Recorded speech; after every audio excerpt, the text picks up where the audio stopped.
Welcome to the HealingUS podcast, your guide to unlocking the strength within. Are you ready to embark on a journey towards healing and well-being? The ultimate destination for mental health and addiction recovery awaits. We're talking stories of hope, different approaches to healing, and so much more. At HealingUS, we believe in the power of a connected community. Our facilities are located throughout New Jersey and Southwest Florida. We provide a long-term safe haven for anyone looking to achieve lifelong happiness. We invite you to join us, along with countless others, as we explore this journey together. Together, we can overcome any challenges and embrace a future filled with healing, hope, and happiness. Join us. Today we're joined by Zach Peele. He is a house manager of a men's sober living. He works in the field of addiction. He's got an incredible journey of his own into recovery. He's a father. He found religion during his journey, and spirituality. He's really going to share a lot of that today. So welcome, Zach. Thank you for joining us. Thank you for having me. I'm happy to be here. Absolutely. So talk to us a little bit about your story. Like, we want to hear, start from some pinnacle moments and just share a little bit about yourself. Okay. Obviously, my name is Zach. Jewish community refers to me as Yitzhak, means filled with laughter. I think that's a suiting name for me. With that being said, Yitzhak, which translates to Isaac. So it's a long thing. So my journey, it's been a long one, ups and downs and up until this last 2 years, more downs than ups. I grew up all over the place with having a father that was in the military for 31 years. I always envy these people that have like these, where I'm from, they have these upbringings where they knew these friends forever, and they have all these memories intertwined with their upbringing, where they're from. Whereas for me, we moved pretty frequently. I went to 5 or 6 different high schools.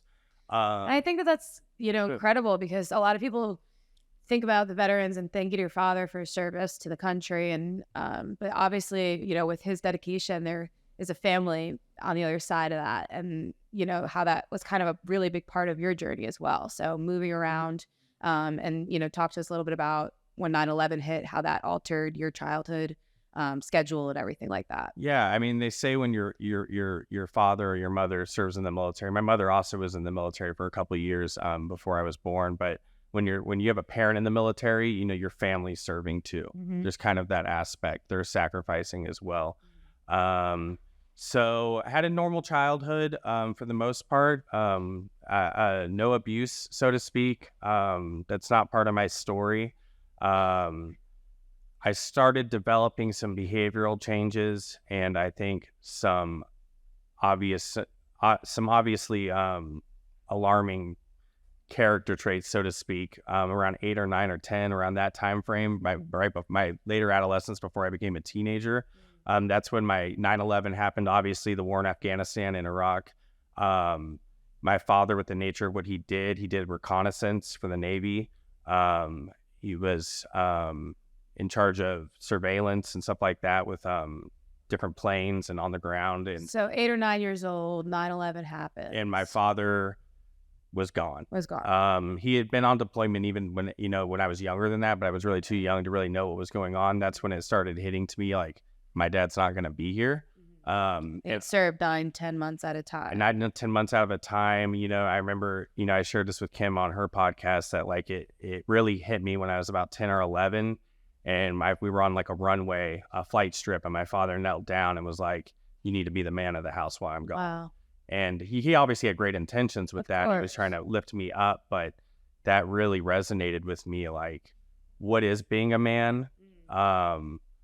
When is my dad coming home? Will I see him again? Right. It's not like he was just going on a business trip for 4 months. He was going to a hostile territory where, you don't know if your dad's coming home. And all my friends, we grew up on military bases. So all my friends, their dads were gone too. So we all had this inherent connection of not seeing our fathers. Right. So we kind of, we began trying to self-medicate and look for love in other ways. So I instantly gravitated to older guys that were in high school, that were 18, 17. Is that a common thing on the bases, you think, that children and teens suffer with because of that? Yeah. I think the rates, I can't tell you statistics, but I know in general, like, drug abuse among military children, especially this day and age, is really high. Not only do you not have that father figure there to guide you, Right. but you have kind of feelings of abandonment. Wow. So We need to do better as a society with that. And this was back in the early 2000s, mid 2000s. We weren't as progressed as we are even now, which we still have a lot of work to do.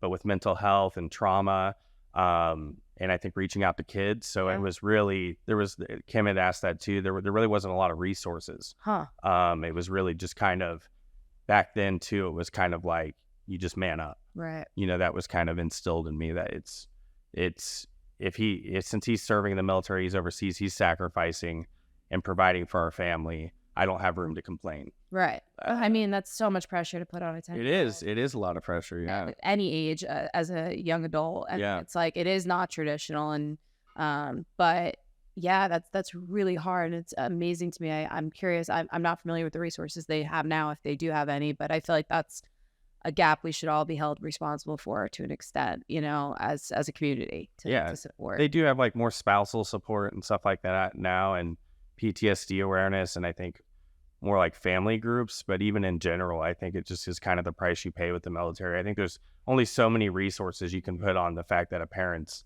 in and out of a child's life every 9 months out of the year. So what happened? So you're going through that. 9/11 happens. Your dad's off. My dad's deployment. gone. My mom was. I also want to make this clear. I have great parents. They dealt with the pain of, you know, being away from their spouse as well. My mom was drinking a lot.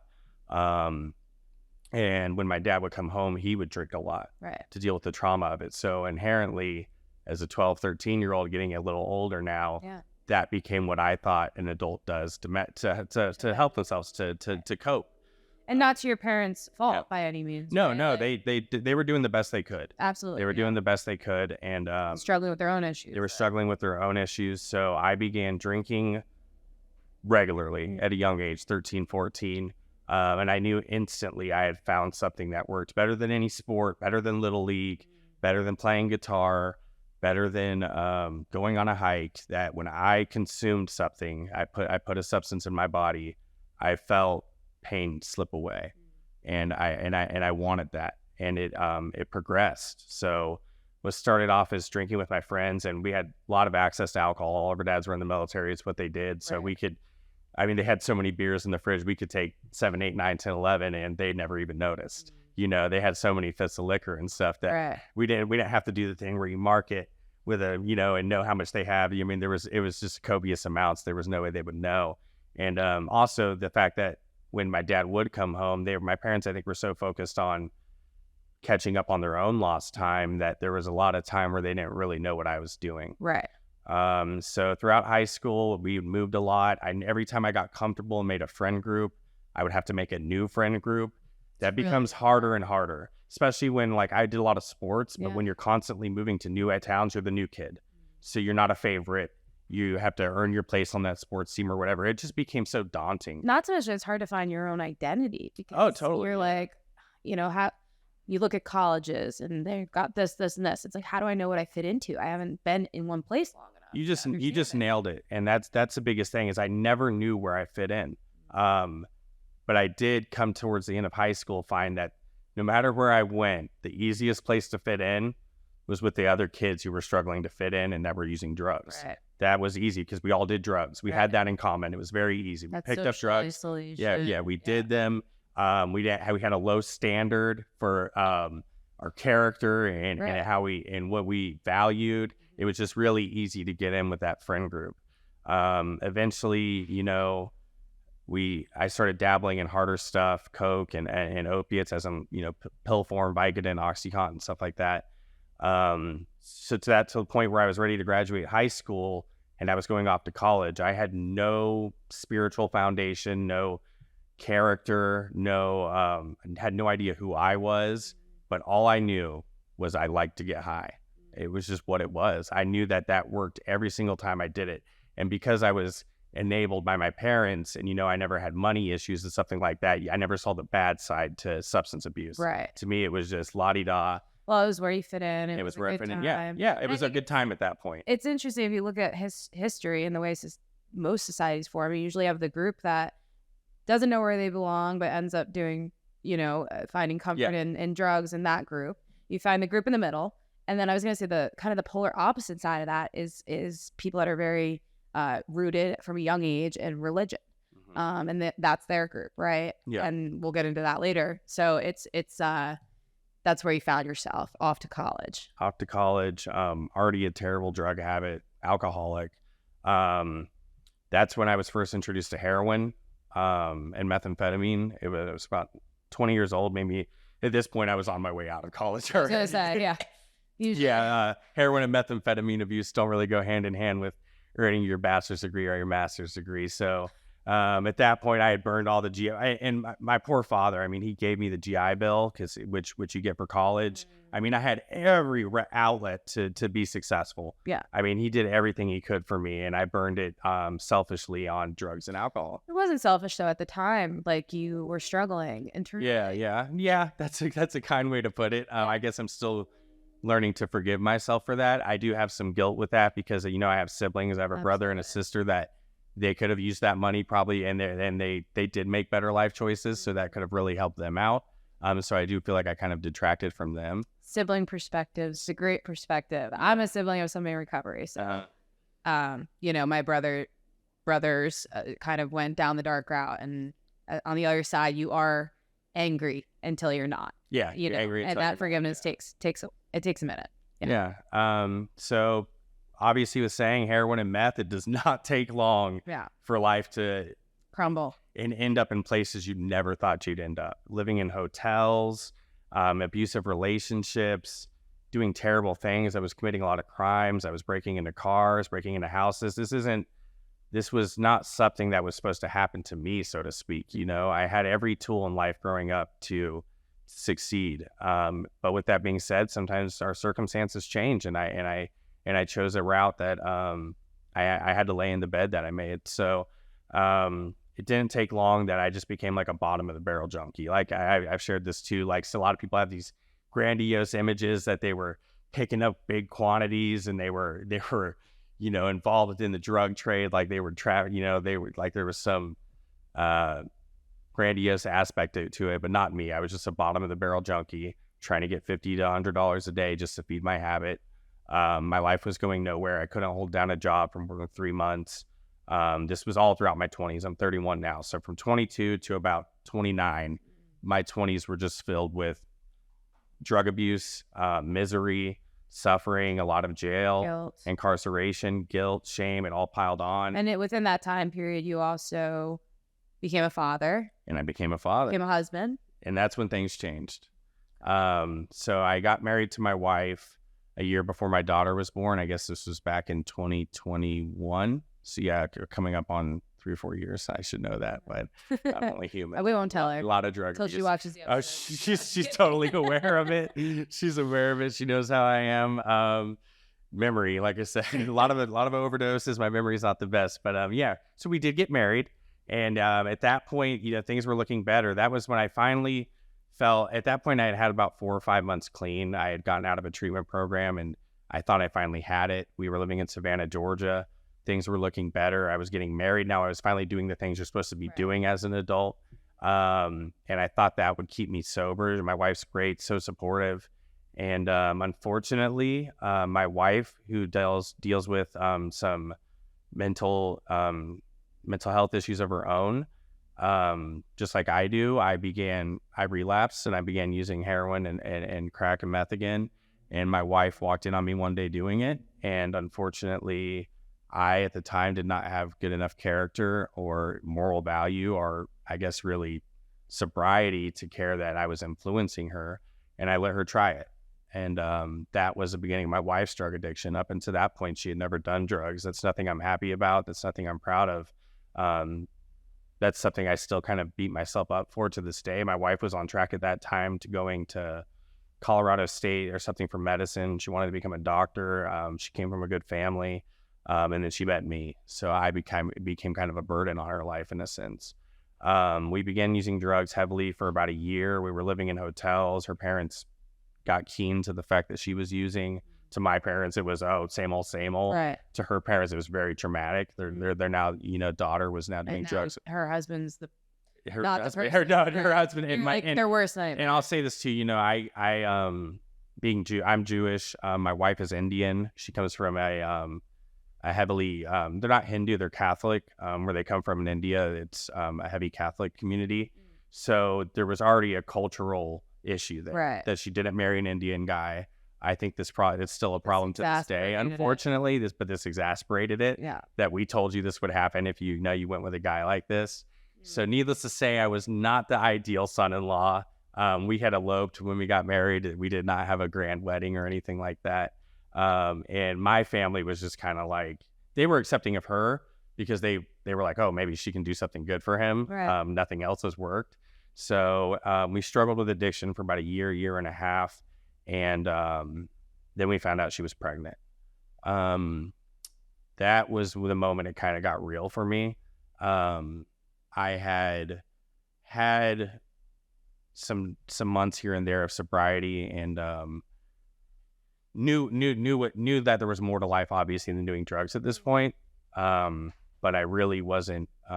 Life was coming. Life was coming fast. Life was coming really in fast. 9 months. It was coming in 9 months, and it wasn't about me. And my dad called me, and we didn't speak too much. And he was like, "I hope you know it's not about you anymore.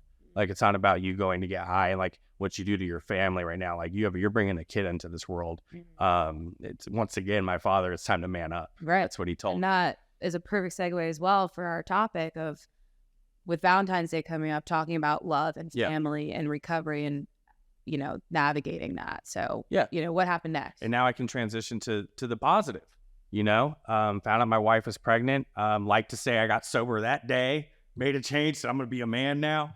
No, it didn't work out. Kept using. Good intentions. My wife, it was enough for my wife though. She got sober the second she found out she was pregnant. Wow. Then she did not use again. She, and I knew that was the woman I was marrying. I knew she was always my strength in the beginning. Now I'm a source of strength for her, which is a great feeling for me, because for the longest time I just took from this poor girl, and drained her. But anyhow, so, I went and got clean and went to treatment about 3 or 4 months into her pregnancy and got out, was sober. I had relapsed about a week before our daughter was born. The burden came back on. I just hadn't grown enough spiritually. The spirituality and the religious aspect of my life was still missing. At this point, I was still trying to do it on my own. I was just trying to use Suboxone maintenance, and I was trying to handle it strictly from just you hadn't reached into that. I hadn't reached within. I was using all external physical right. Elements to try to cure my addiction. I think that's a really important piece, because so many people don't. Because once you dig deep, that's when the growth really starts happening. Yeah. And I'm not against maintenance or anything like that. It never really, when I was using Suboxone and methadone, they never allowed me to really have to be truly deal with some things. Mm-hmm. So I had went to a detox January of 2 years ago, coming up this January. I did not have insurance. I'm from the South primarily, where we don't have as many social programs and stuff. Mm-hmm. So if you don't have insurance, you better just pray to God that you get clean or you go to prison. And so, I mean, that's your treatment kind of outlooks, really. There's not a lot of low income funding and stuff like that. We don't have that. So, luckily I have a program called Project Save Lives. I had overdosed on December 14th, 2022. Okay. And with it becoming the new year, they had all this money for a grant. It's called Project Save Lives in Jacksonville, Florida. The lucky 3 people, the first 3 to overdose, hit the lottery. Wow. They get a scholarship to go to detox. That's horrible. It is pretty sad. It's terrible incentive. I'm glad it exists. But I'm glad it exists. I'm glad it exists. So I got that ticket. I was I say it, I was a lucky overdose. I did survive. And I got that scholarship. They came into the hospital. The doctor was just like, "So what do you want to do, dude?"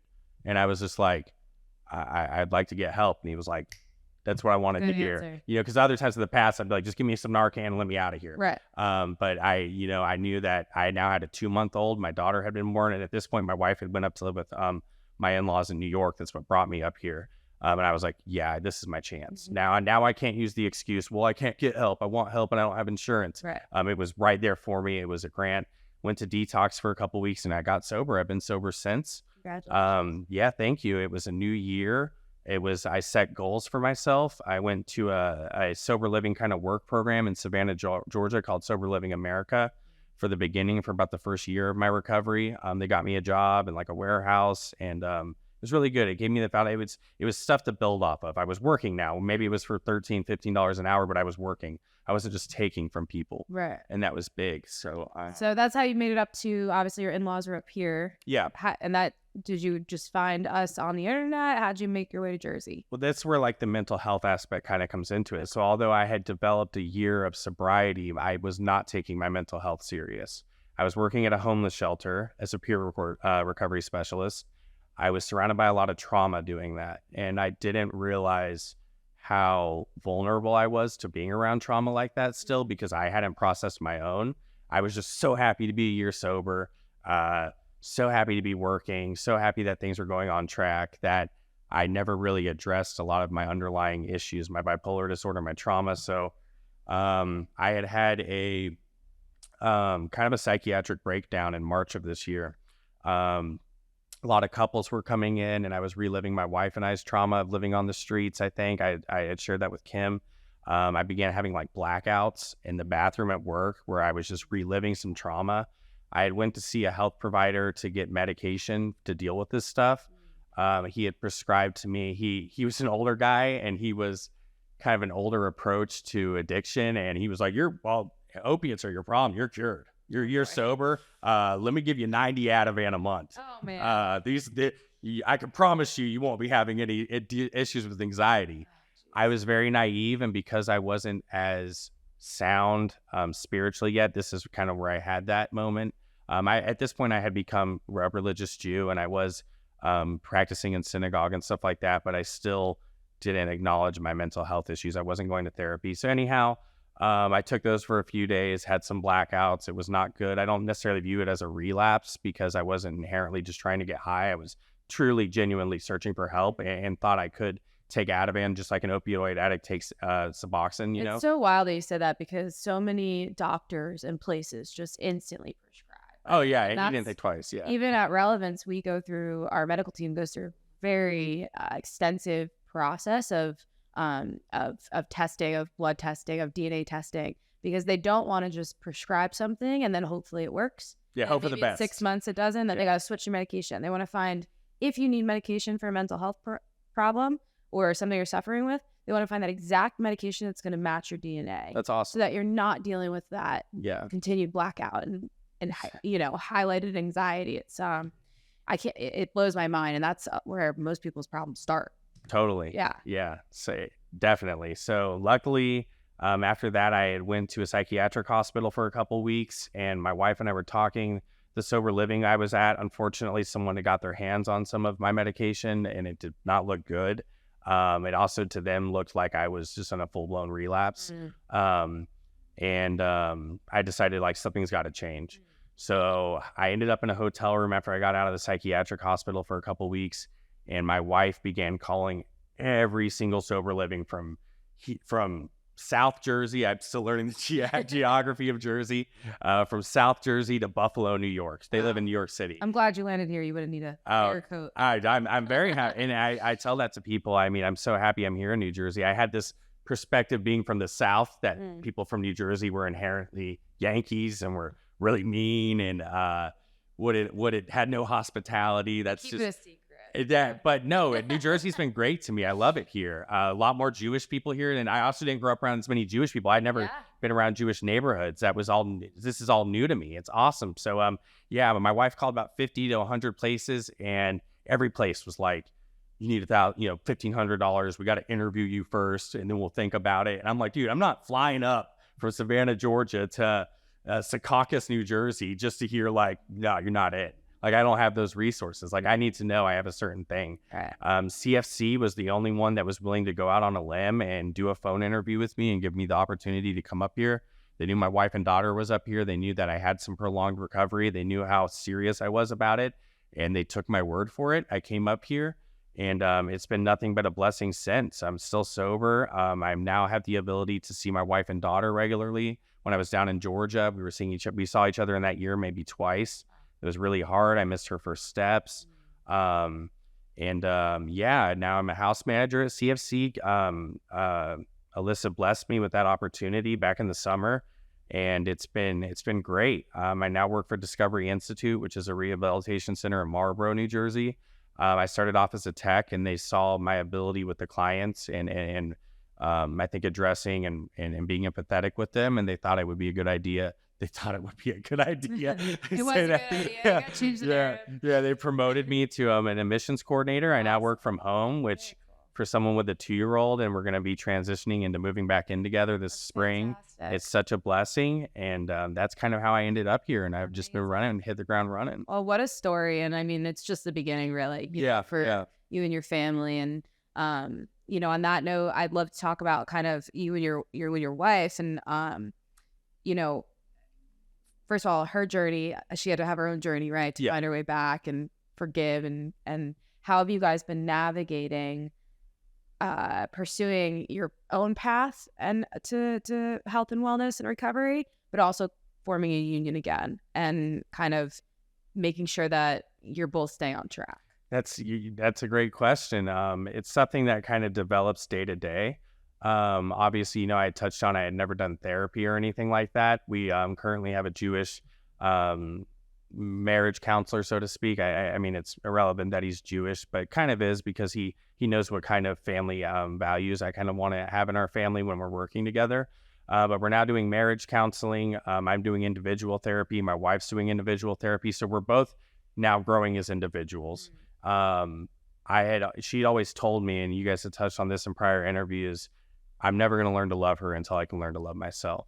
And now I can say I love myself, and I love my wife, and it's challenging. You know, she doesn't get as much time to work on her recovery as I do because she's raising our 2-year-old. She does have the help of my in-laws, but she's kind of a single mom right now. She's doing it on her own. She's making that sacrifice because I asked her. I told her, like, I need a year here at CFC, I think, to become the husband and the father that I need to become. Like I've shared this too with the nature of fentanyl addiction. My next relapse will be my last. I am 100% believing in that my next relapse. It's no longer a choice. It's no longer a choice. You know, Kim and I had discussed that. Like we're actively committing suicide when we go relapse next time. Yeah, it's just what's going to happen. And there's a very serious nature to it. And my wife is, like I said, such an amazing woman. She was understanding of that. Not a lot of, you know, there's a lot of eligible men out there. You know, my wife at any point in time could have been like, no, hats off to her. Yeah, like could have left me, not, you know, and definitely found a better spousal support. You know, our daughter was young enough, you know, she could have found someone else to raise our daughter with her. But she believes in me and she sees something in me, and I'm now becoming that Zach that she had always seen, I guess. That's incredible. Yeah, so we're working on our therapy right now. What would what advice would you give to somebody who's, whether both partners are in relationships or in recovery, or one person's in recovery, one person's a normie? What, if they're trying to seek support, they want to fight for each other, what kind of advice would you give them from a marital perspective? Yeah, I mean, I think relationships and early recovery, I can speak a lot on that, and as well as, my advice on it. I think when there's marriage involved, it's inherently a little different than if they're just dating for a few months when they're getting into recovery. I don't, just from my perspective, and I think from my experience, I think you need a year of recovery before you delve into a relationship. That's just I've seen that to benefit people greatly. You cannot properly, I think, function in a relationship in early recovery because you're still learning how to function as an individual. Right. You need to have a strong foundation as an individual and your own identity before you jump into a relationship. I think that can be one of the most enticing things to do, to develop a bond with someone on an intimate level. I totally get it. And I'm not saying there's not outliers. There's obviously exceptions. Mm-hmm. There are people that get in relationships in early recovery and they blossom together, whether one's sober and the other's, a normie, so to speak. Yeah. That term. But I just think you need to tread lightly. I think it's a I think in early recovery, although that relationship with someone else is enticing, a relationship with something greater than yourself is more beneficial. Yeah. For me, that was my walk in Judaism with God before I've grown with my wife to the point where we are now. I grew as an individual and in my synagogue. And you recognize, hey, I need a year here. Like, And I need, yeah. And that was a hard pill to swallow because, I mean, I want to be there for my daughter. Of And, course, you want to move back in, right? yeah, now, I want to move back in. I'm cured. And, but this is such a long road and such a long process. And that's growth in recognizing that. I agree, and I appreciate that. And I think it's just right now we're sacrificing for the greater good. Right. You know, come March, our foundation is going to be secure. It's going to be strong financially. Well, and CFCs helps with that. You know, when you become a house manager, they help you out financially with, you know, giving you the responsibility of managing the guys in the house, and you get that, you know, kind of rent cut, and that kind of helps you. That's what I love about CFC is it helps you, you know, elevate. You don't just stay stagnant. You're not just going to meetings for the sake of going to meetings. Like Jess has said, they give you meetings you can go to. It's optional, you know, you choose what you want to do. And I just think CFC does a great job at elevating people on just a spiritual level to just become a better person. Mm-hmm. It's not just about sobriety. It's about becoming a better person. And I don't think a lot of other programs really encapsulate that. Totally. As well as CFC it's a self-help, self-motivation program. Totally. Which is we'll a give you beautiful the tools, thing. but you got to do the You got to do the work, and that's a beautiful thing. So, you know, religion is such an important part of your recovery and who you've become. And I know you touched a little bit about how you and your wife have different views and, you know, family beliefs and things like that. Talk to us a little bit about, first of all, your, you know, passion and where that kind of stemmed from, and then as well as how you and your wife are navigating those differences. And with, you know, your daughter, what's kind of your journey there? So my journey with religion started after I was incarcerated. I had, you can be ethnically Jewish, you can be religiously Jewish. A lot of people don't realize that it's an ethno-religion, so to speak. So although it has been in my blood, I was never really a practicing Jew. When I was incarcerated, though, a rabbi came to speak with me.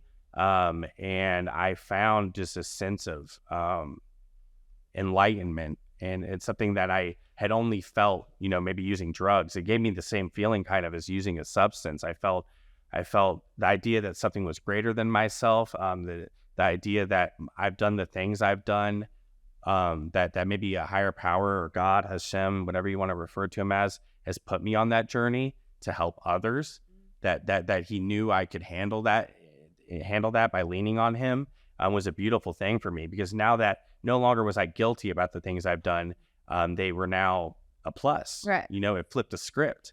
I became a religious Jew while I was in there, and I have been since.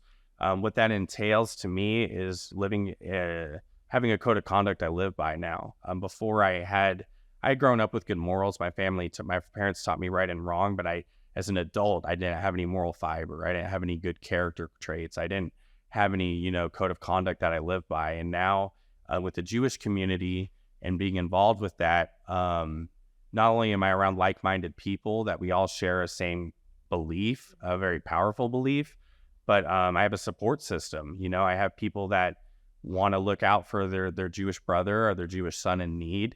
And that sense of community is big. Before that, my sense of community was sticking needles in your arm and going hotel to hotel room, robbing each other. That was my community. Yeah, that was my community. And it's good to have that community, you know, outside of it's your own community. It totally is. You know? And I want to be more involved with it. As you guys know, drugs do not know any creed, any sex or you know, racial background. None of that's really, it's non-discriminatory. It's a non-discriminatory thing, the disease of addiction. And I know there are young Jewish kids that are, especially probably in like an Orthodox community, something like that are suffering with addiction. And because the Orthodox community lives by such strict mitzvos, character traits, and they honor as many mitzvahs or blessings that they can, it can be really hard to speak up, because when you're living like that, you live such a strict code that you're doing the right thing, whether it's eating certain things or waking up and saying this at a certain time. Right. A lot of people don't know this. There's even prayers after you go pee in Judaism that you have to say. And in the Orthodox community, they follow that. Right. I mean, it's a very strict way of life. And doesn't mean they don't deal with it. It doesn't mean they don't deal with it. And it also doesn't mean that they have places to reach out. Right. I will say there are places like in Lakewood, New Jersey that are opening up, and it is becoming more accepting. I do want to say that I do feel like I can help bridge that gap a little bit. I do want to go back to like adult Hebrew schooling, to be able to connect with Orthodox children a little more, on a, obviously I need to be able to know more about that walk in Judaism, but I got the drug part down. Yes. So to be able to bridge that gap and help other young Jewish guys, even non-Jewish people, I want to make that clear too.